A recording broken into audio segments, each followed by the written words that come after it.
নমস্কার। আজকে আমরা বানাবো ডিম আলুর ঝোল।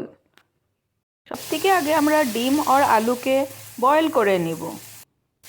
ডিম আলু সিদ্ধ হওয়ার পরে আমরা ডিমটাকে তেলের মধ্যে অল্প হলুদ আর লবণ নিয়ে ডিপ ফ্রাই করে নেব। ডিমগুলো সুন্দর করে ফ্রাই হওয়ার পরে আমরা তেলের মধ্যে পেঁয়াজ দিব। আমি অল্প আদা দিয়েছি, আমি এটার মধ্যে রসুন ব্যবহার করিনি। অল্প আদা, টমেটো আরও সিদ্ধ করা আলুগুলো দিয়ে এটা ভেজে নেব।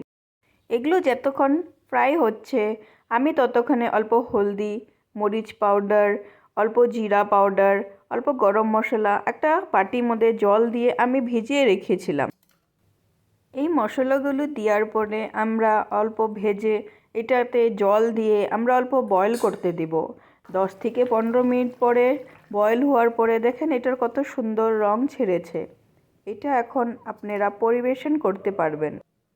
আপনাদেরকে যদি আমার রান্না ভালো লেগেছে তো প্লিজ লাইক অ্যান্ড সাবস্ক্রাইব করবেন।